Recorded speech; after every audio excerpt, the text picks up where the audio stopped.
जय श्री कृष्ण मित्रों, हूँ छूं चिरागी पटेल वीआर क्रेजी चैनल में तमारुं स्वागत करूँ छूं। आज आपणे बधा ज गुजराती घरों में बनतुं एकदम ट्रेडिशनल रीते अने आखुं वर्ष स्टोर करी शकाय तेवुं गोळ केरीना अथाणानी रेसिपी जोशुं। तो आने गळ्युं अथाणुं पण कहेवामां आवे छे अने आने आखुं वर्ष केवी रीते स्टोर करवुं के जे काळुं पण ना पड़े अने सेज पण बगड़े नहीं, एवी रीते आपणे स्टेप बाय स्टेप आनो विडियो जोईशुं। तो तमारे शुं करवानुं छे, फक्त आने विडियोने एक लाइक करी देवानी छे अने अंत सुधी तमारे एने स्कीप नहीं करवानो। नानी नानी वस्तुओनुं ज आमां खूबी छुपायेली होय छे। तो जो सौथी पहला आपणे अथाणुं बनाववा माटे आ रीतना केरी लई लीधेली छे, जे वजनमा 2 किलो जेटली छे अने आ राजापुरी केरी छे अने अथाणानी स्पेशियल केरी छे, जे तमने अत्यारे मार्केटमां सारा प्रमाणमां मळी रहेशे अने तमारे आ ज प्रकारनी स्क्रीनमां देखाय एवी ज केरी लेवानी छे। एकदम काठी होवी जोईए, सेज पण ढीली ना होवी जोईए अने पाक्की ना होवी जोईए। हवे एनी आ रीतना कटका करी लेवाना छे। जो अने बार मार्केट में तमे ज्यांथी केरी लेशो त्यां पण तमने लारीवाळा कटका करी देशे आ रीतना।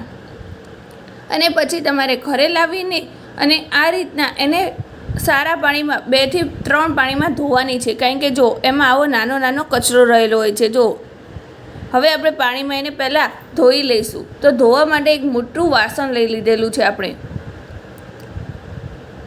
अने बधी ज केरीने एमां एड करी दीधेली छे। जो अने हवे एने सारी रीते 2 हाथथी मसळीने स्क्रीन पर देखाय ए रीतना एने धोई लेवानी छे अने बधुं ज कचरो दूर करी लेवानो छे। आ स्टेप करवुं बहु ज जरूरी छे। जो आ रीतना एने धोवी बहु ज जरूरी, एटले एमां जे झीणी झीणी रेत होय कचरू होय ए बधुं ज निकળી जशे। अने हवे आ रीतना एक डिश लई लेवानी छे, जे रीतना स्क्रीन पर देखाई रही छे एवी रीते। तमारी पासे बीजी कोई काणावाળી डिश होय तो तमे लई शको छो अने एनी उपर आ बधा ज कटकाने लई लेवाना छे। तो जो छेल्ले आ रीतना कचरू वधशे, जो तमे जोई शकता हशो। अने आपणी केरी हवे साफ थई गई छे एटले एने हवे सूकवी दईशुं। थोड़ीक ए भीनी हशे एटले एने नितरवा दईशुं अने पछी आवी रीतना एक कॉटननुं कपडुं लईने बधी ज केरीओने लूछी लेवानी छे। आपणे एक एक केरीना कटकाने लूछवानी छे अने आपणे जे अथाणा बनाववा माटेनुं वासण लईए ए बहु ज पહોળું अने बहु ज मोटुं होवुं जोईए। अने बीजी एक खास वात के तमे जे अथाणा बनाववा माटेनुं वासण लो छो ए स्टीलनुं ज होवुं जोईए अने एल्युमिनियमनुं बिल्कुल पण ना होवुं जोईए। आमां स्टीलना वासणनो ज उपयोग थतो होय छे, एटले ए वातनुं खास ध्यान राखवानुं के तमारे स्टीलनुं वासण लेवानुं छे। आ रीतना स्टीलनुं ज तपेલું लेवानुं छे। अने हवे आपणे जे केरी लीधेली छे जेना कटका करीने एमां आ रीतना गोटलीनो भाग रहेलो होय छे, एने तमारे आ रीतना चप्पाना मददथी दूर करी लेवानो छे। अने कोई कटका मोटा होय तो एने 2 भाग करीने नाना करी लेवाना छे। जो आ रीतना एक एक पहला लूछवानी, पछी तमारे एक कटकाने नाना करवाना, अंदरथी गोटलीनो भाग आ रीतना जो निकળી जशे। आ प्रोसेस बधी थई जाय पछी आपणे आमां हळदर उमेरीशुं। अत्यारे मैं 2 मोटी चमची जेटली हळदर उमेरेली छे आमां। हवे आपणे आमां मीठुं उमेरीशुं। तो जे मीठुं छे आपणे 3 चमची जेटલું उमेरवानुं छे। पहला जे केरीना कटका छे एने आपणे हळदर मीठावाळा करवाना छे। आ रीतना जो पहला हळदर उमेरी अने हवे मीठुं। हवे आने हाथ लगाड्या वगर आ रीतना तपेलाने ऊपर नीचे करता जईने आपणे एने मिक्स करी लेवानुं छे। जो जे रीते स्क्रीन पर देखाई रह्युं छे ए रीतना आमां हाथ तमारे बिल्कुल नहीं अडाडवानो। तो जो तमे आ रीतना मिक्स करशो एटले सरस मजानी आ रीतना मिक्स थई जशे। हवे आने 5 मिनिट आपणे मूकी राखशुं अने आनी उपर स्टीलनुं ज ढांकण ढांकीशुं, एल्युमिनियमनुं बिल्कुल नहीं ढांकीए। अने पछी 5 मिनिट पछी फरी एने आवी रीतना हलाववानी छे। तमारे ए वातनुं खास ध्यान राखवानुं छे के जे वासण बनावो छो ए पण स्टीलनुं लेवानुं, उपर ढांकण ढांकवानुं छे ए पण स्टीलनुं लेवानुं छे अने आने हाथ बिल्कुल नहीं अडाडवानो अने 7-8 कलाक पछी एने ढांकीने मूकी राखवानुं छे। अने पछी एने कोई बी हाथ लगाड्या वगर एने 7-8 कलाक तमे राखशो एटले हळदर अने जे तमे मीठुं उमेर्युं छे एनुं पाणी छूटशे अंदरथी अने सारी रीते आपणा जे कटका छे ए पण सरस रीते मीठुं अने हळदरवाळा थई जशे अने सरस मजाना पलળી जशे। हवे 7 થી 8 कलाक पछी फरी तेने हाथ अडाड्या वगर आ रीतना हलावी लेवाना छे, मिक्स करी लेवाना छे। બસ પછી પાછું એને ઢાંકી દેવાનું છે 4 થી 5 કલાક. 4 થી 5 કલાક પછી આ કેરીના કટકાને આપણે સૂકવી લઈશું. અને ખાસ વાત એ છે કે આને તડકામાં કે પંખા નીચે નથી સૂકવવાના, એને એ જ સિચ્યુએશનમાં જે રૂમ ટેમ્પરેચર હોય એમાં જ સૂકવવા દેવાના છે. અને જો આને તમે તડકામાં સૂકવવાનો ટ્રાય કરશો તો આ તમારા કેરીના કટકા ઉપરથી સુકાઈ જશે, અંદરથી એ પોચા રહી જશે, એટલે કે ભીના રહી જશે. તો તમારું અથાણું બિલકુલ પણ સારું નહીં બને. એટલે તમારે આને બનાવવામાં થોડી પણ ઉતાવળ નથી કરવાની, એની રીતે ધીરે ધીરે થવા દેવાનું છે. આ અથાણાને થોડીક વાર લાગશે પણ એ ખાવામાં બહુ જ ટેસ્ટી બનશે જો તમે નાની નાની વસ્તુઓનું ધ્યાન રાખશો તો. અને તમે જ્યારે આ કેરીના કટકાને સૂકવો છો ત્યારે તમારે નીચે કોટનનું કપડું પાથરવાનું છે.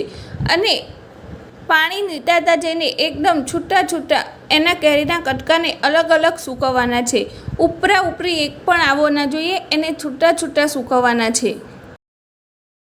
જો હું તમને ઢાંકણ ખોલીને બતાવું તો આપણે જે મીઠું અને હળદર ઉમેર્યું હતું એનું પાણી અલગ પડી ગયું છે. અને આ રહ્યા કટકા સરસ મજાના એકદમ પોચા થઈ ગયા છે, એટલે કે સરસ મજાના પીગળી ગયા છે એરિયાએ. આમાં કંઈ જ બીજું ઉમેરવાનું હોતું નથી, હળદર અને મીઠું જ ઉમેરવાનું હોય છે. અને આને હાથ અડાડ્યા વગર આ રીતના હલાવતા રહેવાનું હોય છે. અને હવે તમે જોઈ શકતા હશો સ્ક્રીન પર કે આપણે કેરીના કટકાને આ રીતના અલગ અલગ સૂકવ્યા છે. બસ તમારે પણ આ રીતના સ્ક્રીન પર દેખાઈ રહ્યા છે એ રીતના અલગ અલગ સૂકવવાના છે. જો સહેજ પણ એકબીજાને અડકતા બી નથી અને ઉપરા ઉપરી બી બિલકુલ પણ નથી. તો તમારે પણ બસ આ જ પ્રોસેસ કરવાની છે અને નીચે કોટનનું કપડું પાથરવાનું છે. તો જો આ રીતના આપણે બધા જ કટકાને પાથરી લીધા છે. અને છેલ્લે આ રીતના જે આપણે હળદર અને મીઠું ઉમેર્યું હતું એનું જે પાણી છૂટ્યું એ રહ્યું એ છે. હવે આને આપણે એક વાટકીમાં લઈ લેવાનું છે, એક વાસણમાં, અને એને આપણે ઢાંકીને મૂકી દઈશું. અને આપણે જ્યારે ચણા મેથીનું અથાણું બનાવવું હોય ત્યારે તમે એને યુઝ કરી શકો છો. તમારે એની રેસીપી જોવી હશે તો મને કમેન્ટ બોક્સમાં લખીને જરૂરથી બતાવજો, હું તમારા વચ્ચે જરૂરથી શેર કરીશ. હવે આપણે આગળની પ્રોસેસ કરીશું આ અથાણા માટે. તો એના માટે આપણે આ રીતના સિંગ તેલ લઈ લીધેલું છે. અને સાથે જ કોઈને સરસવમાં આ તેલ ફાવતું હોય તો તમે સરસવ પણ આ રીતે લઈ શકો છો. હું તમને બંને પ્રોસેસ બતાવું છું. તો અત્યારે આપણે સિંગ તેલ અને સરસો બંનેને આ રીતના ગરમ કરવા મૂકી દીધેલું છે. આ પ્રોસેસ કરવી બહુ જ જરૂરી છે. જ્યારે તમે તેલ લો તો એને આપણે ગરમ કરીને જ લેવાનું છે. કોઈને સરસોમાં તેલ ફાવતું હોય છે તો કોઈને સિંગ તેલમાં ફાવતું હોય છે. તો આપણે બંને પ્રોસેસ કરીશું. તો જો આ રીતના આપણે હવે સરસો પહેલાં ગરમ થઈ ગયું છે એટલે આપણે ગેસની ફ્લેમ બંધ કરી દઈશું. હવે આપણે સિંગ તેલને ચેક કરીએ તો સિંગ તેલ હજી ગરમ નથી થયું, થોડીક વાર છે. હવે એ ગરમ થઈ ગયું છે, આપણે એને બંધ કરી દઈશું. હવે આ બંનેને નીચે ઉતારી લઈશું અને રૂમ ટેમ્પરેચર ઉપર આવવા દઈશું. ત્યાં સુધી આપણે આગળની પ્રોસેસ કરી લઈએ. તો એના માટે આપણે એક મોટું વાસણ, જે પોળું વાસણ હોય સ્ટીલનું, એ લઈ લેવાનું છે. અને એમાં આપણે અથાણાનો જે સાંભાર મસાલો બહાર માર્કેટમાં તૈયાર મળતો હોય એ લઈ લેવાનો છે. અથાણાનો સાંભાર મસાલો તમને જેટલો ટેસ્ટમાં પસંદ હોય એટલો તમે ઓછો વધતો કરી શકો છો. અત્યારે આપણે 500 ગ્રામ જેટલો ઉમેરેલો છે. સાથે જ 3 મોટી ચમચી જેટલી વરિયાળી ઉમેરેલી છે અને 10 થી 15 લવિંગ ઉમેરીશું. અને સાથે જ હવે આપણે મીઠું ઉમેરીશું. મીઠું આપણે પહેલાં પણ ઉમેરેલું છે એટલે થોડુંક ઓછું ઉમેરવું. અત્યારે મેં 2 મોટી ચમચી જેટલું ઉમેરેલું છે. અને હવે આ બધી જ વસ્તુ સારી રીતે મિક્સ કરી લઈશું આપણે. જો આ રીતના મિક્સ થઈ જાય સારી રીતે, ત્યારબાદ આમાં આપણે ગોળ ઉમેરવાનો છે. અને જે ગોળ છે એને આપણે એકદમ ભાંગીને ભૂકો કરી દઈશું, એટલે એ જલ્દીથી ઓગળી જાય. એના માટે આપણે પહેલાં ગોળને ભાંગી લેવો અને આ રીતના જે સ્ક્રીન ઉપર દેખાઈ રહ્યો છે એ રીતના એકદમ ભૂકો કરી લેવો. હવે આપણે ગોળ ઉમેરી દઈશું. અને તમારી જેટલી કેરી લીધી હોય એટલો જ સામે ગોળ લેવાનો છે. જો તમે 2 કિલો કેરી લીધી હોય તો 2 કિલો ગોળ ઉમેરવાનો, 3 કિલો લીધી હોય તો 3 કિલો, જેટલી કેરી એટલો ગોળ ઉમેરવાનો છે. હવે ઉપરથી થોડોક બીજો આપણે અથાણાનો સાંભાર મસાલો ઉમેરીશું. 2 મોટી ચમચી જેટલો ઉમેરેલો છે. અને હવે આ બધું જ વસ્તુ સારી રીતે મિક્સ કરી લઈશું. અને આ રીતના મિક્સ થઈ જાય એટલે આપણે એમાં જે કેરીના કટકા સૂકવીને રાખ્યા હતા તે આમાં ઉમેરી દઈશું.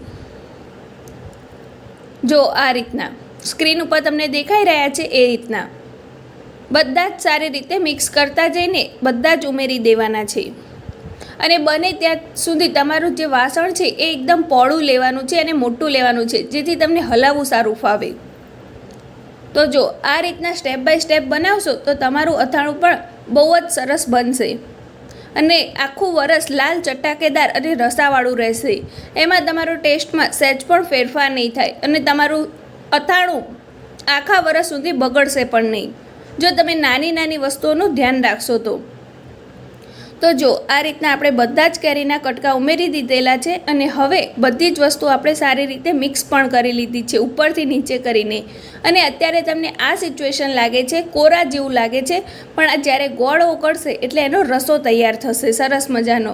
તમે એને અડધો કલાક એવી રીતે વચ્ચે વચ્ચે એને હલાવતા રહેવાનું છે આ રીતના ચમચાથી, એટલે તમારો ગોળ સારી રીતે ઉપરથી નીચે કરીને આવી રીતે હલાવશો એટલે મિક્સ થઈ જશે. હવે આપણે હલાવતા જતા જઈને આને ઢાંકી દીધું હતું અને અડધો કલાકે આપણે હલાવતા હતા.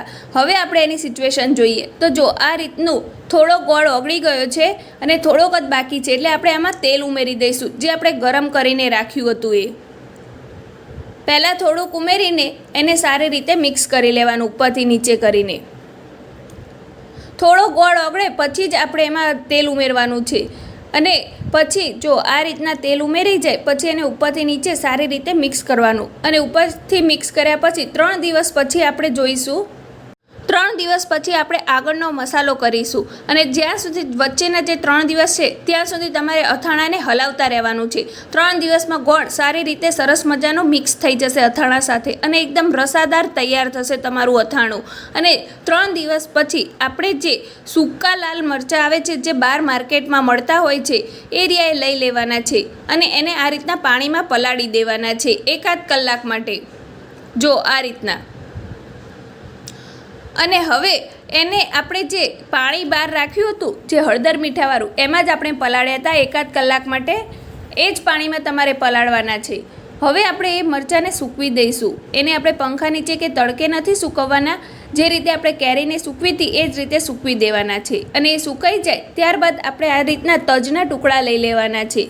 2 મોટા તજના ટુકડા લીધેલા છે અને આપણા અથાણાને ચેક કરીએ તો જો કેટલો સરસ મજાનો રસો તૈયાર થયો છે અને આપણો જે બધો જ ગોળ છે એ બધો જ ઓગળી ગયો છે. 3 દિવસ પછી તમે પણ જોશો તો તમારું પણ અથાણું આ રીતના તૈયાર થયું હશે. જેવું પહેલાં હતું એના કરતાં પણ સરસ મજાનો રસો તૈયાર થઈ ગયો છે જો. અને હવે આપણે જે તજના ટુકડા લીધા છે તે આમાં ઉમેરી દઈશું. અને આપણે હવે જે મરચાં છે એ પણ સુકાઈ ગયા છે એટલે એ બધા જ મરચાં આની અંદર ઉમેરી દઈશું. આનો ટેસ્ટ અથાણામાં બહુ જ સરસ આવે છે.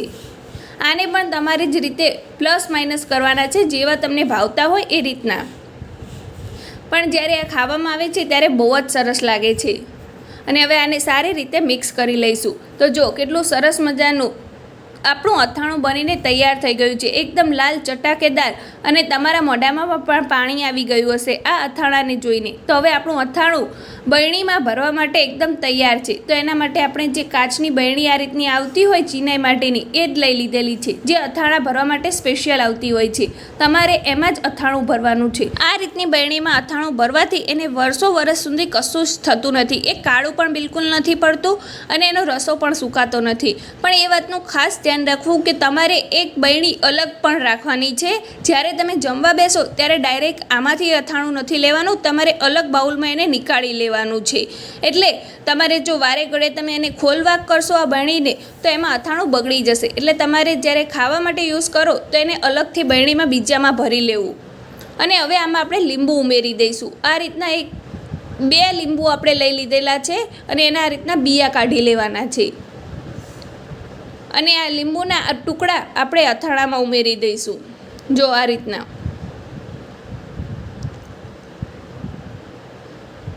અને આને સારી રીતે હવે મિક્સ કરી લઈશું. આ રીતના મિક્સ થઈ જાય પછી આપણે બરણીનું જે ઢાંકણ છે ઉપરનું એ એકદમ ફિટ ઢાંકી દઈશું. સહેજ પણ એની અંદર હવા ના જવી જોઈએ બહારની. તો જો હું તમને બાઉલમાં બતાવું તો કેવું સરસ મજાનું આપણું અથાણું બનીને તૈયાર થયું છે, એકદમ રસાવાળું. જો સહેજ પણ તમને ગોળ પણ નહીં દેખાતો હોય. જો કેટલો સરસ મજાનો રસો તૈયાર થયો છે.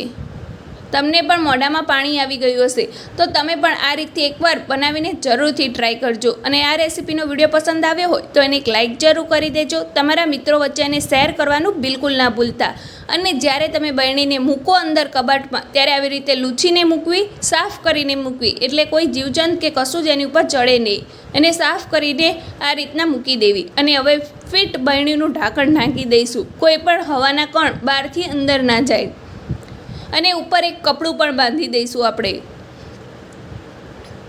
એટલે ક્યાંય પણ ખુલ્લી જગ્યા હોય તો ત્યાંથી પણ એ જઈ ના શકે. આ રીતના કાપડ બાંધેલું હોય તો તમને આ રેસીપીનો વિડીયો પસંદ આવ્યો હોય તો લાઈક કરવાનું બિલકુલ ના ભૂલતા. અને ચેનલ ઉપર નવા આવ્યા હોય અને વીઆર ક્રેઝી ચેનલને તમે સબસ્ક્રાઈબ ના કરી હોય તો એને સબસ્ક્રાઈબ જરૂર કરી દેજો. અને આગળ તમે કઈ રેસીપીનો વિડીયો જોવા માંગો છો એ કમેન્ટ બોક્સમાં લખીને જરૂરથી બતાવજો.